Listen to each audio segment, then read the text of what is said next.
على أشرف الأنبياء والمرسلين وعلى آله وأصحابه ومن تبعهم بإحسان إلى يوم الدين.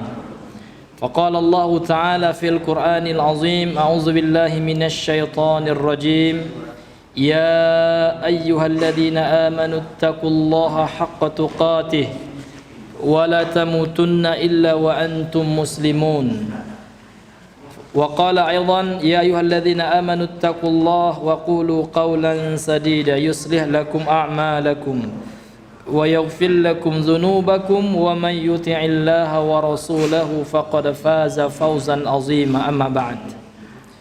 Ikhwani wa akhwati fillah, Bapak Ibu sidang jemaah maghrib rahimani wa rahimakumullah.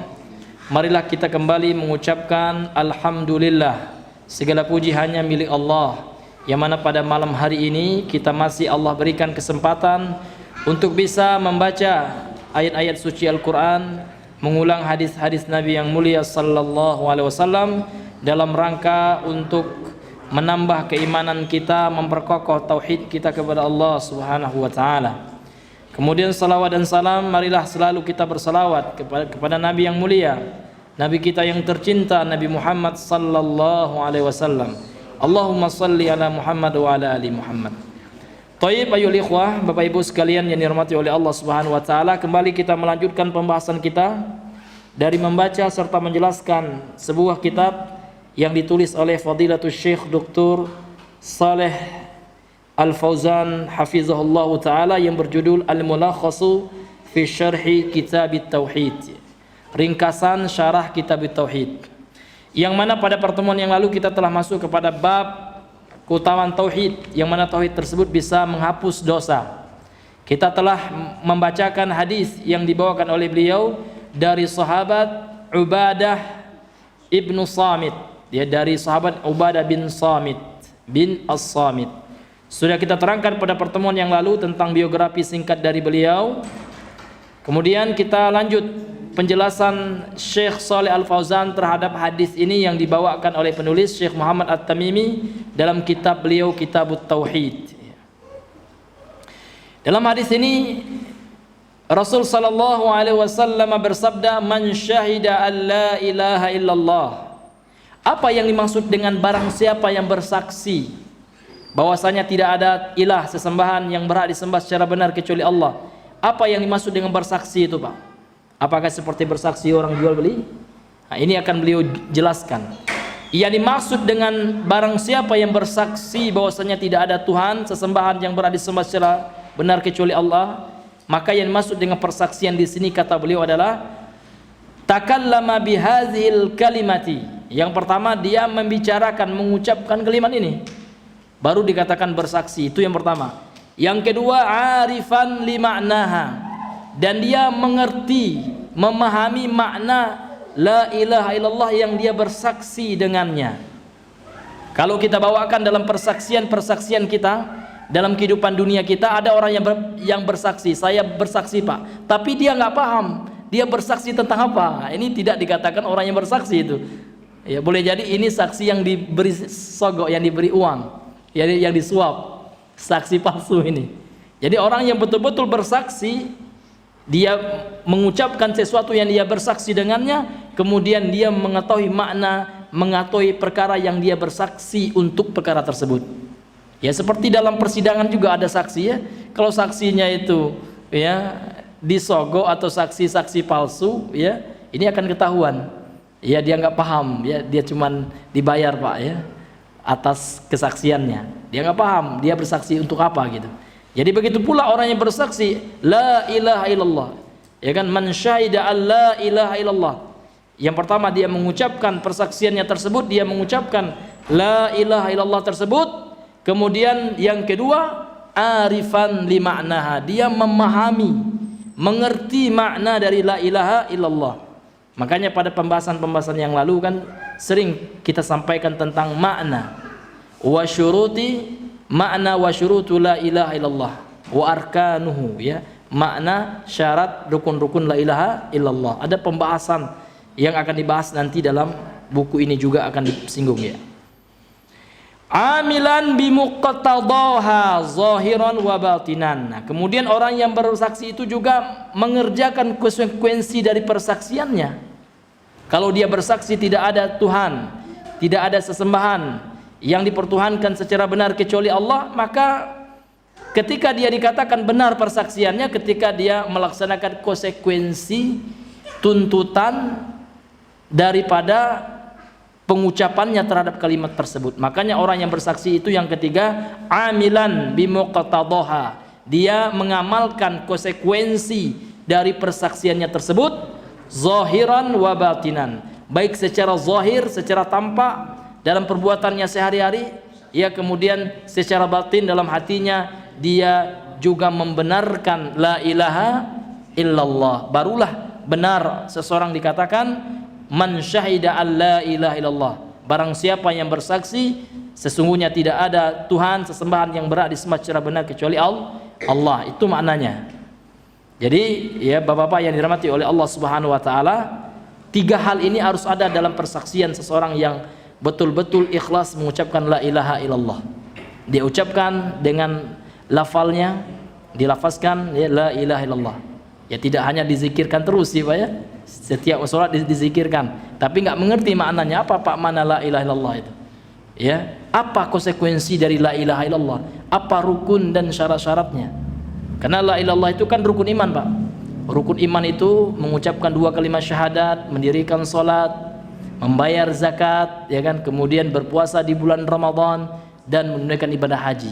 Semua rukun-rukun itu ada maknanya, ada pembahasan fikihnya, ada syarat-syarat sahnya, ada rukun-rukunnya dan ada pembatalnya. Demikian juga la ilaha illallah yang selalu kita ucapkan, ada pembatalnya, yaitu perbuatan murtad, riddah, yang bisa mengeluarkan seorang dari Islam. Ini adalah pembatal la ilaha illallah. Itu dibahas oleh para ulama terdahulu, para fuqaha pada setiap mazhab. Pada mazhab yang populer, yang 4 mazhab itu, setiap kitab fikih mereka selalu ada bab pembahasan di pembahasan terakhir mereka, kitab riddah, kitab pembahasan tentang masalah murtad. Apa saja sih yang menyebabkan seorang itu murtad? Ini luar biasa Pak. Ya, kami dapat informasi ketika berdakwah ke pelosok gitu ya, ke mu'alaf itu, ini luar biasa. Sekarang misionaris ya, betul-betul mereka bekerja sama antara sesama misionaris ya, antara sesama penginjil, evangelis ya, bagaimana mereka bisa mengeluarkan orang yang tadinya mu'alaf menjadi pengikut Nasrani ya. Mereka tidak segan-segannya mengucurkan dana Pak. Ini ya, di grup pembahasannya sudah dibahas, itu ramai dibahas ya. Ini luar biasa. Makanya kita sekarang juga ingin bergerak ya, dan dengan berdoa kepada Allah, dengan kita berusaha berikhtiar ya, bagaimana saudara-saudara kita yang sudah mu'alaf dijaga keimanannya oleh Allah Subhanahu wa taala. Dan kita pun harus senantiasa berdoa Pak. Bapak baca surah Al-Baqarah ayat 217 penggalan yang terakhirnya. Apa kata Allah Subhanahu wa taala? 217 penggalan terakhirnya. Wa may yartad minkum an dinihi wa huwa kafirun faulaika habitat a'maluhum fid dunya wal akhirah wa ulaika ashabun nari hum fiha khalidun. Kata Allah Subhanahu wa taala, wa may yartadid minkum, barang siapa yang murtad di antara kalian, an dinihi, dari agamanya, wa huwa kafir, orang yang murtad itu kafir kata Allah. Jangan pula kita bilang nggak boleh bilang kafir Pak Ustadz ya, itu radikal. Radikal mananya yang radikal? Ya, ini kan salah kaprah. Sekarang itu Pak di framing di media. Sekarang sudah ada ghazwatul fikr, perang pemikiran sekarang, perang ideologi Pak ya. Jadi sekarang itu orang-orang itu ya ingin membuat sebuah opini ya, supaya digiring opini masyarakat. Kalau ada orang yang bilang kafir, itu radikal katanya. Nah, ini luar biasa Pak. Ini betul-betul membunuh akidah ini, mematikan akidah Islam. Ya, tidak setiap orang yang bilang kafir itu radikal. Enggak setiap Pak ya. Karena kata mereka, kalau kita bilang kafir pasti halal darah kita. Kata siapa gitu? Ya.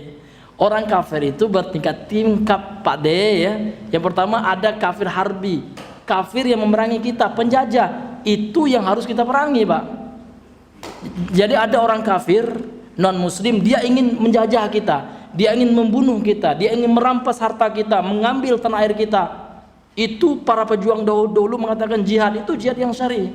Kalau nggak ada jihad, Pak, sampai sekarang kita masih di bawah kolonialisme, masih di bawah penjajah, Pak. Nggak merdeka kita. Makanya jangan jihad itu dipahami seperti pemahaman yang salah. Bukan jihadnya yang salah, Pak ya, namun sebagian oknum muslim yang salah. Jangan disamaratakan. Sekarang kan enggak. Setiap orang yang bilang jihad, nah itu dicap radikal semuanya. Setiap yang bilang istilah kafir dicap radikal. Nah, ini sebuah hal yang sangat salah, keliru, dan ini di-framing, Pak ya, dari kalangan liberalisme, dari kalangan pluralisme. Ini memframing ini ingin supaya masyarakat yang awam ini ya lemah, sehingga enggak mau lagi ya mengucapkan kata kafir, ya alergi dengan jihad. Padahal jihad itu yang syar'i bagus, Pak. Bahkan para pahlawan kita dahulu, Bung Tomo itu menggunakan takbir ya ketika beliau berjihad. Pangeran Diponegoro ini jiwa jihad ya. Kemudian Tengku Umar di Aceh. Ini semuanya adalah mujahid itu. Orang-orang yang berjihad di jalan Allah. Orang Belanda lah yang ingin mengaburkan makna jihad yang sebenarnya. Kita nggak boleh melawan penjajah katanya. Ya. Jihad yang sebenarnya itu bukan jihad berperang kata mereka. Jihad itu adalah melawan hawa nafsu. Buatlah ibadah seperti suluk ya. Gak ada lagi ya, masalah jihad itu nggak ada itu. Ya, yang jihad itu cukup kita di kelambu-kelambu di masjid ya, zikir yang banyak, udah itu yang jihad. Sehingga orang penjajah bebas menjajah kita. Nah, ini hadirin yang dimuliakan oleh Allah SWT yang mereka kehendaki. Yuriduna liyutfi'u nurallah wallahu mutimmu nurihi walau karihal kafirun. Mereka menghendaki ingin memadamkan cahaya-cahaya Allah, namun Allah akan tetap menyempurnakan cahayanya meskipun orang kafir tidak suka. Ini. Jadi ada kafir harbi, Pak. Kafir harbi ini orang kafir yang memerangi kita, itu yang kita wajib bela, yang harus yang kita wajib perangi gitu. Namun ada pula orang kafir yang di bawah perjanjian kaum muslimin, muahad namanya. Kafir yang dilindungi oleh pemerintah kaum muslimin. Ini haram disakiti, jangankan dibunuh ya Pak ya, disakiti haram, dicaci haram. Bahkan Nabi SAW mengatakan dalam hadis sering kami sampaikan, riwayat Imam Bukhari, man qatala muahadan lam yajid rihal jannah. Barang siapa yang sengaja membunuh kafir yang tidak memerangi umat Islam, yang dilindungi oleh pemerintah, maka orang yang membunuhnya ini diancam oleh Nabi, lam yajid rihal jannah, tidak akan memperoleh baunya surga. Bau aja nggak memperoleh, Pak, apalagi masuk surga. Jadi di mana, Pak ya, pemahaman Islam itu dikatakan radikal? Nggak ada. Ya, nggak ada yang radikal seperti itu. Hadirin yang dimuliakan oleh Allah Subhanahu wa ta'ala. Namun orang-orang yang salah paham terhadap Islam itulah sekarang yang memiliki medsos ya, berbicara di medsos, didengarkan. Ini terkadang yang menyalahpahamkan makna apa namanya itu, ideologi umat Islam gitu. Seolah Islam itu kalau berbicara tentang kafir dituding langsung radikal, kalau berbicara tentang jihad langsung dikatakan ekstremis dan lain sebagainya, Pak. Nah, jadi kita kembali kepada pembahasan kita. Orang yang bersaksi la ilaha illallah itu adalah orang yang mengucapkan kalimat la ilaha illallah, kemudian mengerti maknanya dan mengamalkan konsekuensinya secara zahir dan secara batin. Man syahida an la ilaha illallah wahdahu la syarikalah. Barang siapa yang bersaksi bahwasanya tidak ada ilah Tuhan yang berhak disembah secara benar kecuali Allah semata, la syarikalahu, tidak ada sekutu baginya, yakni bagi Allah. Apa yang maksud dengan la ilaha illallah? La ma'buda, beliau mengatakan di sini la ma'buda bihaqqin illallahu, tidak ada sesembahan yang bisa disembah bihaqqin dengan benar, secara benar, illallahu, kecuali Allah saja. Ini maknanya, Pak ya. Jadi la ilaha illallah itu bukan bermakna la khaliqa illallah. Ya, itu bahagian dari maknanya. Namun itu tidaklah cukup sebagai makna dari la ilaha illallah. Ada juga orang mengatakan apa arti la ilaha illallah? Tidak ada Tuhan, tidak ada pencipta kecuali Allah. Ini kurang sempurna gitu.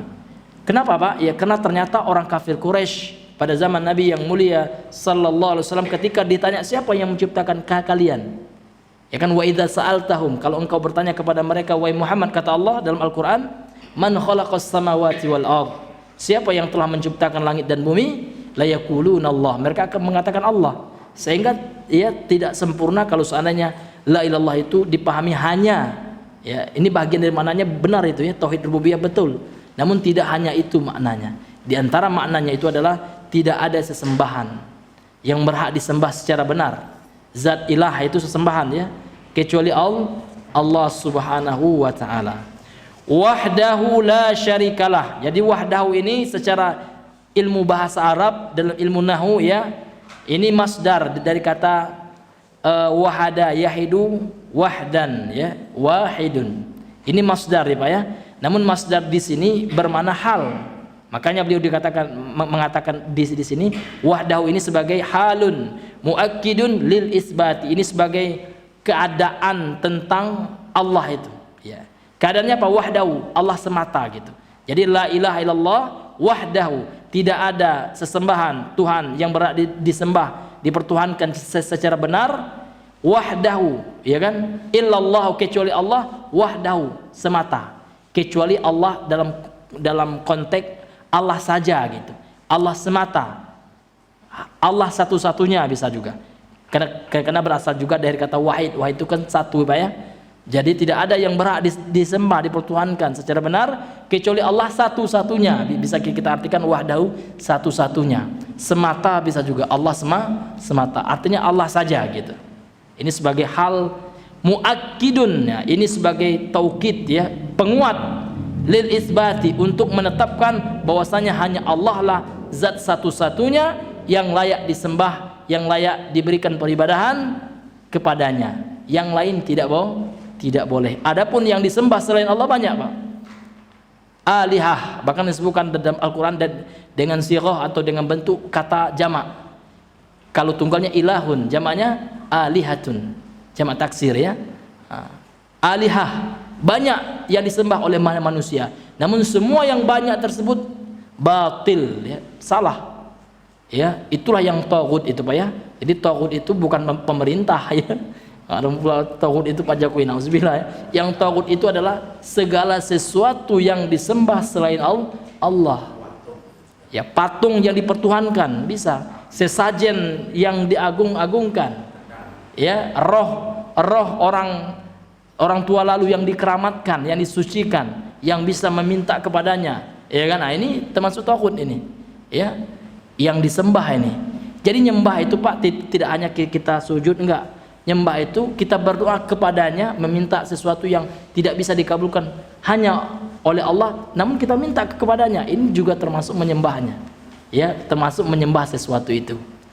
Bahkan mentaati seseorang dalam menghalalkan apa yang Allah haramkan atau mengharamkan apa yang halalkan. Nah, ini juga termasuk menyembah orang itu. Akan sekarang yang kurang tepatnya kaum muslimin kalau menyembah itu ya kita sujud kepadanya. Enggak itu aja, Pak. Jadi bentuk menyembah itu banyak. Ya, termasuk menyembah seseorang itu adalah ketika kita mentaatinya di dalam menghalalkan apa yang Allah haramkan atau mengharamkan apa yang Allah halalkan. Ini termasuk ya bentuk menyembah kepada seseorang tersebut ya. Wa anna Muhammadan abduhu wa rasuluh, dan sesungguhnya Nabi Muhammad itu adalah hambanya. Ini Pak. Sehingga apa? Enggak boleh disembah, enggak boleh dipertuhankan. Allah, Rasulullah itu Nabi Muhammad sallallahu alaihi wasallam itu hamba Allah. Abdun ya, hamba sama dengan kita hamba Allah juga. Sehingga tidak boleh diberikan sifat-sifat ketuhanan, sifat-sifat ilahiyah kepada beliau. Ya. Sehingga enggak boleh ghulu kepada Rasulullah sallallahu alaihi wasallam. Maka Nabi mengatakan dalam hadis ini dikeluarkan oleh Imam Ahmad, la tatruni kama janganlah kalian memujiku berlebihan, gitu kan. Sebagaimana orang-orang Nasara ya berlebihan ya memuji Isa bin Maryam alaihi salatu wassalam, sebagaimana orang-orang Nasrani berlebihan Pak ya memuji Isa, sampai-sampai Isa itu mereka mengatakan anak Tuhan. Allah mengatakan dalam Al-Qur'an, wa qalatin nasara Isa ibnullah, berkata orang-orang Nasrani Isa adalah anak na'udzubillahi min zalik. Bahkan trinitas sekali sudah disinggung oleh Allah, Pak. Dalam bahasa Arabnya tsalitsu salasah ya, meyakini bahwasanya Allah itu tiga dari yang tiga gitu, salah satu yang tiga dari yang tiga. ketiga dari yang tiga itu. Salisukan ketiga artinya. Salasa yang tiga itu ya trinitas. Ya. Maka adanya di situ Roh Kudus, Tuhan Bapa dan Tuhan Anak. Nauzubillahi min zalik. Bapak buka Al-Maidah ayat 73. Apa kata Allah Subhanahu wa taala?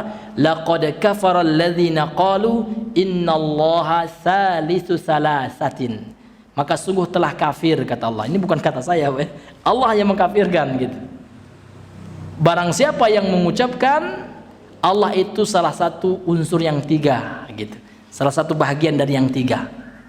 Nah, Tuhan Bapa ya. Nauzubillahi min zalik. Ini beda dengan Asmaul Husna. Karena ada pula orang yang sesat menyesatkan hari ini, Pak. Ini luar biasa. Harus kita sampaikan, Pak. Kalau enggak itu kita menyembunyikan kebenaran ya.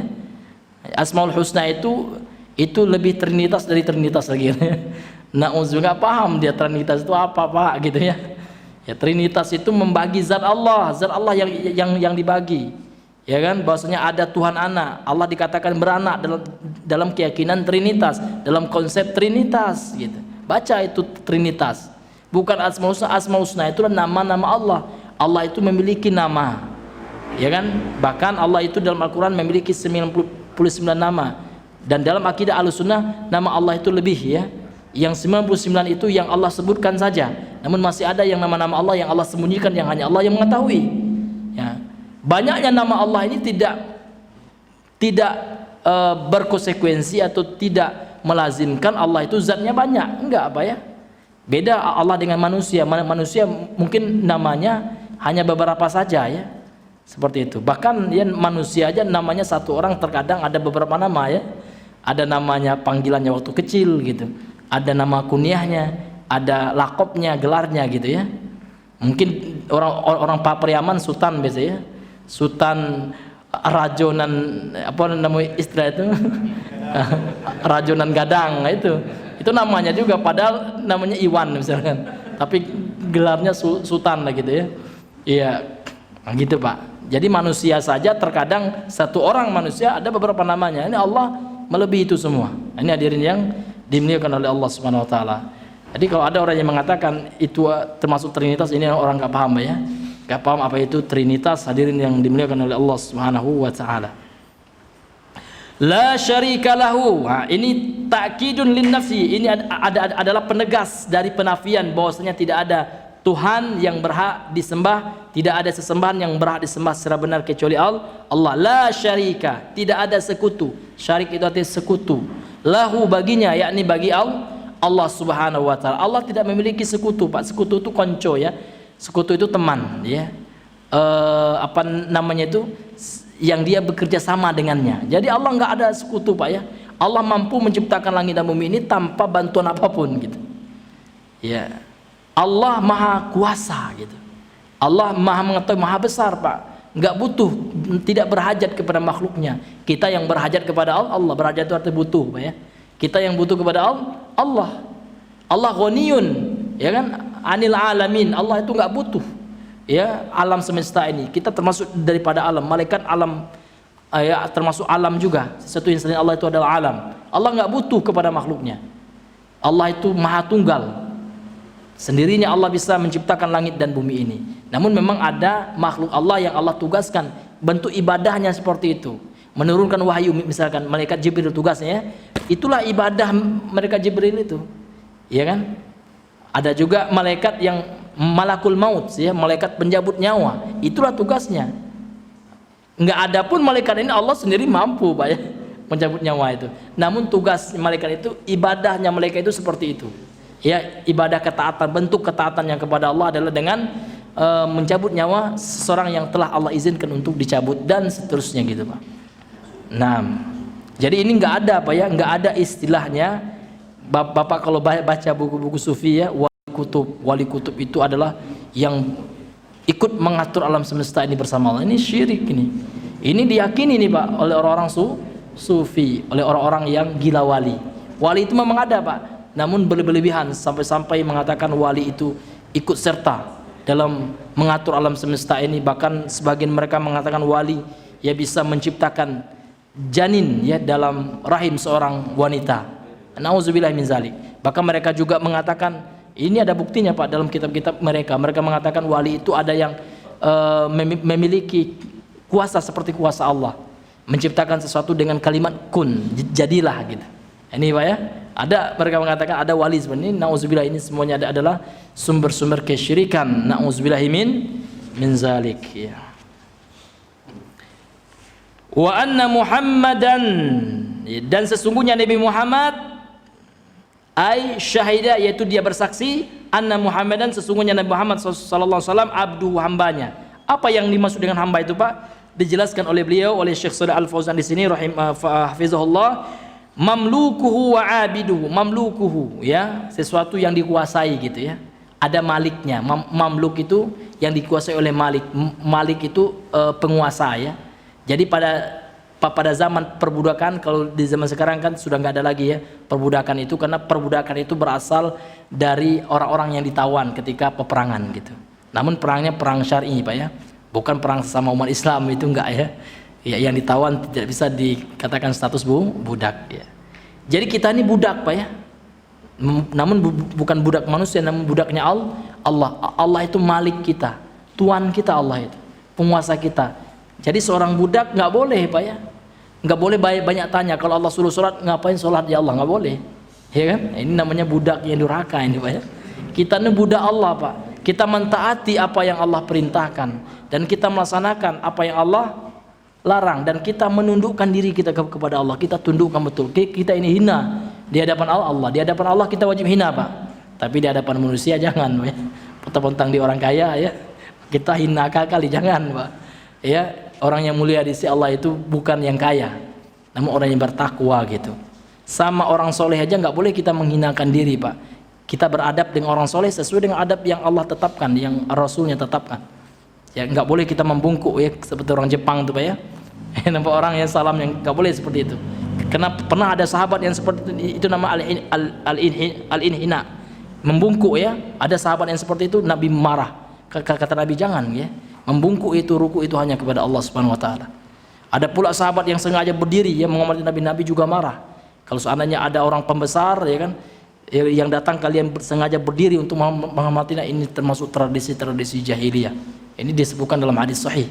Artinya Pak, kita nggak boleh hulu gitu ya. Memang kita harus beradab. Adab itu tata krama, etika mesti kita kedepankan. Namun jangan pula melampaui aturan-aturan syar'i, ya, aturan-aturan agama. Ada pula yang sungkeman sampai sujud ya, nyium kaki guru. Ini luar biasa Pak. Nabi aja nggak boleh seperti itu ya. Nah, ini hadirin yang dimuliakan oleh Allah Subhanahu wa taala. Wa rasuluhu, jadi Rasulullah itu adalah hamba Allah yang tidak boleh disembah, yang tidak boleh diberikan sifat-sifat ketuhanan pada beliau. Namun beliau juga utusan Allah, Rasul Allah. Apa yang dimaksud dengan Rasul Allah? Mursaluhu ya, jangan dibaca Pak mursiluhu ya. Kalau mursiluhu ini pelaku ya, namun maf'ulnya di sini adalah mursalun ya, dari kata arsala yursilu ya. Wa rasuluhu mursaluhu ya, bi syariati, yang Allah utus ya dengan syariatnya. Jadi Rasulullah itu adalah utusan Allah, Nabi Muhammad itu adalah Rasulullah, utusan Allah. La yukazzabu, yang tidak boleh didustakan. Jadi kalau seandainya ada orang yang tidak menerima Rasul Nabi Muhammad sebagai utusan Allah, meskipun dia bertauhid nih Pak ya, dia enggak berbuat syirik kepada Allah, namun dia tidak menerima Nabi sebagai Rasulullah, maka tetap kita katakan dia kafir. Ya, karena ada juga sekte ya Pak ya, yang mempelajari kristologi kan tahu. Ada sekte dalam Kristen itu memang dia tidak mempertuankan Nabi Isa dia. Saya lupa Pak ya, apa nama golongan itu? Oh ya, mungkin itu Pak ya. Iya. Tapi kita katakan dia tetap bukan Muslim Pak, sampai beriman kepada Nabi Muhammad SAW.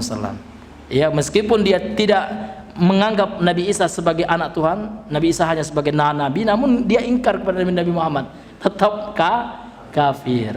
Karena Nabi SAW mengatakan dalam hadis sahih, ini dikeluarkan oleh Imam Muslim ya, la yasma'u bi ahadun min hadil ummah, tidaklah umat ini, seorang pun dari umat aku ini kepadaku, artinya mendengar dan menerima kenabianku ya, Yahudiyan kana au Nasraniyan, baik itu dia dari kalangan Yahudi maupun Nasrani, fayamutu, lantas dia meninggal, kana min walam yu'min bima ursiltu bihi, kemudian dia tidak beriman dengan kerisalahanku, terhadap apa yang aku diutus dengannya, artinya dia enggak beriman aku itu rasul gitu. Famata, kemudian dia meninggal, ya, kana min ashabis sa'ir au kama qala Nabi sallallahu alaihi wasallam, maka dia akan termasuk ke dalam kelompok orang-orang yang masuk ke dalam neraka sa'ir, neraka yang nyala, ya. Meskipun dia tidak mempersekutukan Allah dengan Nabi Isa misalkan, namun tidak menerima Nabi sallallahu alaihi wasallam sebagai Rasulullah, sebagai utusan Allah, tetap kita katakan kafir, ya. Ya, meskipun orang mengatakan radikal, ya kan, tetap kafir walaupun dikatakan radikal. Itu konsekuensi akidah kita, Pak, ya. Iya. Wa anna Isa Abdullahi wa rasuluhu, dan sesungguhnya Isa adalah hamba Allah dan rasulnya. Wa kalimatuhu, dan kalimatnya, ya, alqaha ila Maryama, yang disampaikan kepada Maryam, ya, bin Imran, ya, rahimahullah, ya, alaihassalam, ya. Wa ruhum minhu, dan Isa itu adalah roh darinya, yakni dari ciptaan Allah SWT. Ini akan dijelaskan oleh beliau nanti. Jadi barang siapa yang bersaksi, yang setelah kesaksian kebenaran Muhammad, ya, kemudian dia bersaksi bahwasanya Nabi Isa, ya, adalah hamba dan utusan Allah Subhanahu wa taala, ai syahida anna Isa bin Maryam, dia bersaksi bahwasanya Isa bin Maryam, ya, Abdullahi wa rasuluh, adalah hamba serta utusan Allah, khilafan lima ya'taqiduhu an-nasara annahu Allahu aw ibnullahi au salisu salisatin. Ini berbeda dengan apa yang diyakini oleh umat Nasrani, oleh orang-orang Nasrani. Bagaimana keyakinan orang-orang Nasrani terhadap Isa? Annahu Allahu, Isa itu adalah Allah, ya. Awi ibnullahi, atau anak Allah, itu, Pak, ya. Nah, ini keyakinan orang Nasrani. Atau salisu salasatin, Isa itu adalah salah satu dari konsep yang tiga, dari tiga bagian itu salah satunya Isa. Ini semua adalah keyakinan yang batil, yang dikatakan oleh Allah sesat. Itulah yang selalu kita minta, Pak, dalam doa kita, dalam surah Al-Fatihah, dalam surat kita. Ihdinas siratal mustaqim, tunjuklah kami jalan yang lurus, ya Allah. Siratal ladzina an'amta alaihim, jalan orang-orang yang telah Engkau berikan nikmat atas mereka, ya, dari para nabi, siddiqin, dan seterusnya. Ghairil maghdubi alaihim, bukan jalan orang-orang yang Engkau murkai. Maka ulama tafsir mengatakan orang Yahudi. Waladhdallin, juga bukan jalan orang yang sesat, yaitu apa, siapa, Pak? Nasrani ini yang mengatakan Allah itu, ya, punya anak. Bahkan Nabi Isa itu adalah anaknya Allah, dan dia salah satu dari tiga unsur Trinitas tersebut. Nah, ini semuanya telah didustakan oleh siapa, Pak? Oleh Allah sendiri. Salah gitu, Pak. Maka datang orang sekarang, nggak boleh, Pak, kita menyalahkan orang Nasrani gitu, ya. Yang kalau seandainya tidak kita salahkan, Pak, kita menyalahi Al-Quran, ya. Itu konsekuensinya. Ya, apakah kita harus menyalahkan Al-Quran, menentang Al-Quran demi ridhonya orang Nasrani, Pak? Ya kan? Kalau kita benarkan orang Nasrani itu benar juga, berarti kita telah mendustakan Al-Quran. Mana yang lebih kita pilih, ya? Itu keimanan kita diuji oleh Allah Subhanahu wa taala. Bapak buka Ali Imran 85, Pak. Ali Imran 85. Apa kata Allah Subhanahu wa taala? Wa may yabtaghi ghairal islami dinan, barang siapa yang mencari selain Islam sebagai agama, fala yuqbala minhu, tidak akan diterima oleh Allah. Wa huwa fil akhirati minal khasirina, dan pelakunya nanti yang mencari agama selain agama Islam termasuk orang-orang yang merugi, ya. Ya, jadi kalau kita benarkan agama Nasrani, rugi kita, Pak. Nah, terkadang mereka juga berdalilkan, Pak, orang-orang liberal itu dalilnya Al-Quran juga, Pak. Kan Allah mengatakan, Pak Ustadz, kata dalam Al-Baqarah 63. Apa kata Allah SWT? Ya, innalladzina amanu walladzina hadu wan nasara wasaibina. Ya, sesungguhnya orang-orang yang beriman, orang Yahudi, Nasrani, saibin, apa lanjutannya lagi? Man amana billahi wal yaumil akhir wa amila sholihan falahum ajrum inda rabbihim wala khaufun alaihim wala hum yahzanun, kata mereka. Barang siapa yang di antara yang tiga ini orang yang beriman, Nasrani, Yahudi, Soibin, ya, ketiganya, keempat-empatnya ini kalau beriman, ya kan, kepada Allah, Rasulnya, kemudian beramal soleh, falahum ajruhum inda rabbihim, mereka akan mendapatkan pahala di sisi Tuhan mereka, wala khaufun alaihim wala hum yahzanun. Dia tidak akan merasakan khauf, kekhawatiran kelak di akhirat, dan mereka tidak pula bersedih hati. Namun pertanyaannya, siapa yang dimaksud dengan Yahudi dalam ayat ini? Apakah Yahudi yang sekarang, kan gitu? Kata mereka enggak, yang sekarang juga salah. Ya, Yahudi yang sekarang telah Allah katakan, ya, dalam Al-Qur'an dalam juz yang ke-30, ya, dalam surah Al-Bayyinah, innalladzina kafaru min ahlil kitabi, sesungguhnya orang kafir itu adalah dari kalangan ahli kitab, Yahudi, Nasrani, Majusi, Soibin juga masuk, ya, wal musyrikina, dan orang-orang musyrik, fi nari jahannam khalidina fiha, mereka kelak akan masuk ke dalam api neraka. Jadi seolah-olah kan kontradiktif nih ayat, ya, antara Al-Baqarah 63 dengan surah Al-Bayyinah ini. Maka kita katakan Yahudi yang dimaksud, dan ini bisa dibaca dalam kitab tafsirnya, Yahudi yang dimaksud yang kita dalam surah Al-Baqarah 63 itu adalah Yahudi yang mana sebelum diutus Nabi sebagai Nabi Muhammad, dia mengikuti agama Nabi sebelumnya, gitu, yang tidak mempersekutukan Allah. Demikian juga Nasrani yang disebutkan dalam ayat ini, mengikuti ajaran Nabi Isa dan tidak berbuat syirik kepada Allah, tidak mengatakan Nabi Isa itu Tuhan mereka, gitu. Jadi inilah alul kitab yang beriman, gitu. Nah, kemudian Soibin, ayat ini juga Soibin yang tidak mempersekutukan Allah. Sedangkan orang-orang yang Nasrani yang telah mempersekutukan Allah, yang tidak menerima, yang hidup sekarang yang tidak menerima Rasulullah sebagai Nabi, Rasulullah sebagai Rasul, maka dia masuk ancaman ayat Al-Bayyinah. Sesungguhnya orang-orang kafir, kata Allah SWT, golongannya dari golongan ahlu kitab, Yahudi, Nasrani, Majusi, Soibin, ya kan? Dan orang-orang musyrik menyembah berhala, fi nari jahannam, Allah mengatakan mereka kelak pasti masuk neraka. Nggak boleh kita ragu-ragu, Pak. Iya nggak, benar nggak ya, nggak boleh ragu, Pak. Pasti. Selain orang yang meninggal selain Islam pasti neraka. Ini akidah kita, Pak. Ya kan? Kalau kita tidak meyakini, berarti kita tidak meyakini Al-Quran. Berarti kita mendustakan na'udzubillahi min zalik. Maka akidah ini harga mati, Pak, ya. Jadi nggak hanya NKRI, Pak, ya. Akidah seorang Muslim adalah harga mati memang, Pak. Tauhid harga mati. Kita harus mati di atas tauhid, itu artinya. Kita harus mati di atas akidah yang benar. Inilah hadirin yang dimuliakan oleh Allah Subhanahu wa ta'ala. Wa kalimatuhu alqaha ila Maryam. Apa yang dimaksud wa kalimatuhu? Ay annahu khalaqahu bi kalimatin. Yang dimaksud dengan sesungguhnya Isa itu adalah kalimat Allah, kalimatnya Allah, ya. Apa yang dimaksud dengan kalimatnya ini? Ay, yaitu annahu, bahwasanya Maryam itu adalah khalaqahu, telah Allah ciptakan bi kalimatin, dengan sebuah perkataan, ya. Wahia qauluhu, yaitu perkataan Allah, firman Allah, kun. Jadi Allah mampu, ya Pak, ya, menciptakan Nabi Isa tanpa ayah, sebagaimana Allah juga mampu menciptakan Nabi Adam tanpa ayah dan tanpa ibu. Sebenarnya yang lebih canggih Nabi Adam, Pak. Kalau Nabi Isa masih lewat ibu, gitu. Tapi kalau Nabi Adam, Allah ciptakan tanpa ayah, tanpa ibu.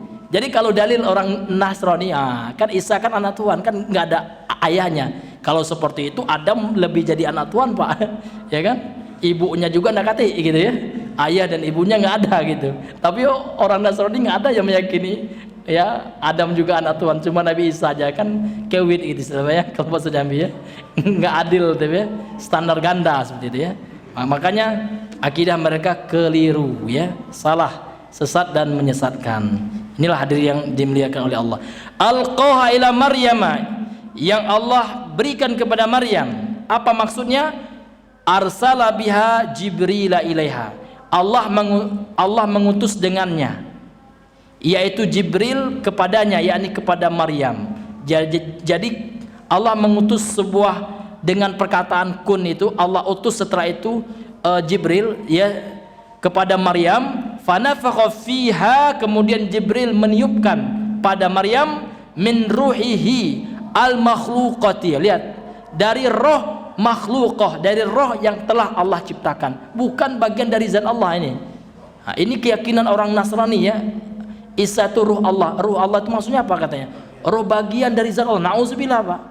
Inilah yang diyakini juga orang-orang sufi sekarang, Pak. Ya kan? Kita itu adalah rohnya Allah ya. Bagian ini nauzubillah, ini keyakinan kita berbeda dengan Allah. Laisa kamitslihi. Ini mereka kalau seandainya kita meyakini Allah di atas, mereka hantam kita dengan dalil ini, Pak. Laisa kamitslihi syai'un. Namun mereka sendiri mengatakan manusia itu dari roh Allah, langsung dari zat Allah. Kemana ayat ini? Padahal ayat ini menunjukkan seluruhnya Allah itu nggak sama dengan makhluknya. Roh Allah beda dengan roh manusia. Ya kan, roh manusia punya roh, naam. Ya kan? Namun berbeda dengan Allah Subhanahu wa taala. Jadi manusia ini bukan bagian dari zat Allah, roh Allah enggak. Memang Allah ciptakan manusia itu rohnya manusia Allah ciptakan, namun roh yang merupakan makhluk ciptaan Allah. Sebagaimana Allah juga menciptakan jasad, demikian pula Allah menciptakan roh, gitu. Ini hadirin yang dimuliakan oleh Allah Subhanahu wa taala. Maka tidak boleh kita memperlebar masalah roh itu. Ya kan? Bahkan dalam Al-Qur'an pun, ya kan?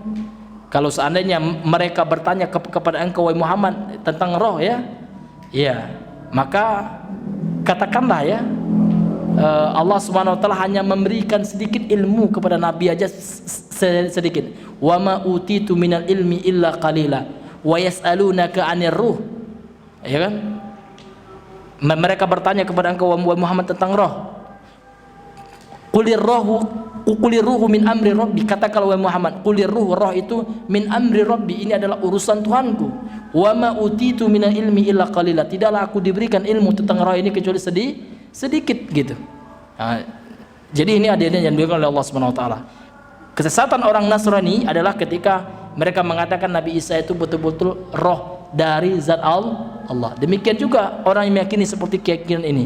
Maka kita katakan keyakinan Islam yang benar, roh yang ditiupkan kepada Nabi Adam juga Nabi Isa adalah roh yang merupakan ciptaan Allah, makhluk Allah yang berbeda dengan Allah. Karena Allah itu pada prinsipnya laisa kamitslihi syai'un, tidak ada yang semisal sama serupa dengan Allah. Syai'un, satu apapun dari makhluknya, enggak ada apa yang sama.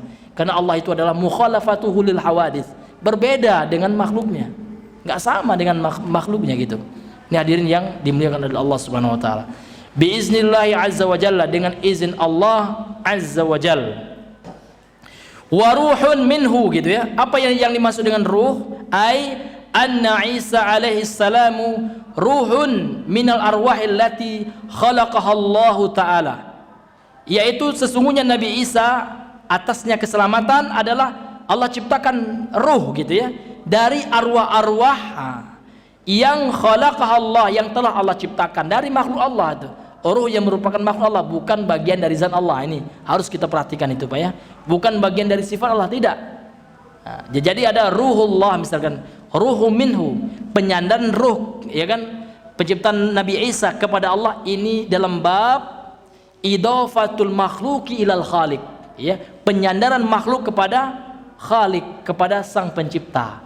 Bukan penyandaran idafatus sifat ilal mausuf, bukan penyandaran sifat kepada yang disifati, tidak. Karena bentuk penyandaran kepada Allah itu dibagi dua, Pak ya. Ada namanya penyandaran makhluk kepada yang menciptakan makhluk tersebut dengan istilah idafatul makhluqi ilal khaliq, penyandaran makhluk kepada yang menciptakan makhluk. Khaliq maha pencipta. Contoh naqatullahi, onta betina Allah. Apakah onta betina bagian dari zat Allah? Kan enggak. Artinya apa? Penyandaran makhluk Allah. Karena onta itu ciptaan Allah. Baitullah, bait, rumah disandarkan kepada Allah. Ya, artinya apa? Rumah yang Allah ciptakan, gitu. Nah, kemudian ada yang kedua, penyandaran sifat kepada yang disifati. Seperti yadullah, tangan Allah. Tangan itu memang bagian dari zat Allah, gitu. Namun enggak sama dengan tangannya makhluk, gitu, Pak. Wajhullah, misalkan wajah Allah. Wajah ini penyandaran sifat kepada yang disifati. Dan ini pun dikatakan, bukan kata saya, Pak ya, kata Imam Abul Hasan Al-Asy'ari rahimahullah. Dalam buku beliau, ini buku beliau yang terakhir ini, Pak ya, beliau tulis setelah beliau rujuk dari akidah Mu'tazilah dan akidah Kullabiyah, yang berjudul Al-Ibanatu an Usulid Diyanati lil Imami Abil Hasani Ali bin Ismail Al-Asy'ari al-mutawaffa sanata arba'in ya wa isrin ba'da mi'atin, yang wafat pada tahun 224 Hijriah. Jadi buku ini Pak, jangan katakan yang dipalsukan Arab Saudi Pak, salah nanti. Buku ini terbitan Maktabatul Jami'atil Azhariyah, ya, perpustakaan kampus Azhar di Mesir. Jadi yang menerbitkan buku ini orang Azhar nih Pak ya, orang Mesir ya, kampus Al Azhar ya, bukan Arab Saudi ini Pak. Ini kan orang kan bisa aja saya ngomong itu sudah dipalsukan Wahabi kan ya. Padahal yang menerbitkannya bukan Wahabi ini, kampus Al Azhar nih Pak ya, Maktabah Jamiatil Azhar ini ya. Dalam halaman yang ke-40 ya, Imam Abul Hasan Al-Asy'ari mengatakan babul kalami fil wajhi, bab pembahasan tentang wajah, wal ainaini dan dua mata, wal basari dan penglihatan ya, wal yadaini ya. Ini sifat-sifat Allah yang telah ditetapkan sendiri oleh Imam Abul Hasan Al-Asy'ari. Qala Allah Ta'ala, qala Allah tabaraka wa ta'ala, Allah tabaraka wa ta'ala berfirman, kullu syai'in halikun illa wajhah. Al-Qasas ayat yang ke-88. Segala sesuatu itu akan binasa. Halikun itu akan binasa ya. Illa wajhahu, kecuali wajahnya. Wajahnya ini kembali kepada Allah. Qala azza wa jalla, Allah Subhanahu wa taala juga berfirman dalam Ar-Rahman, surah Ar-Rahman ayat 27, wa yabqa wajhu rabbika, dan yang tersisa ya, yang tidak binasa adalah wajah Tuhanmu, Dzul Jalali wal Ikram, yang memiliki kemuliaan, yang memiliki keagungan dan kemuliaan. Fa akhbaro, lihat Pak, apa kata beliau? Fa akhbaro, dan Allah telah mengkabarkan, kata beliau, annalahu wajhan, sesungguhnya Allah memiliki wajah, la yafna wa la yalhaquhul halaku, yang tidak akan pernah fana, tidak akan pernah sirna, dan tidak diikuti dengan kehancuran.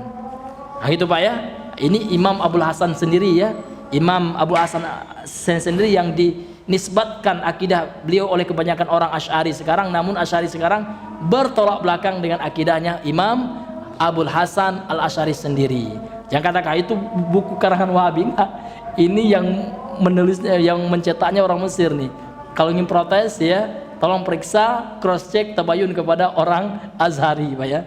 Wallahu taala alam bisawab. Ini sengaja Pak saya beli terbitan ya, bukan yang Saudi, karena banyak cegahan fitnah-fitnah kepada negeri Arab Saudi, padahal fitnah tersebut tidak bisa dibuktikan secara fakta dan secara data. Wallahu a'lam bishawab. Karena sudah masuk waktu Isya, mungkin ini saja yang bisa kami sampaikan. Semua yang benar datang dari Allah Subhanahu wa taala, yang khilaf keliru, yang salah lupa dari kami pribadi, kemudian syaitan yang terkutuk.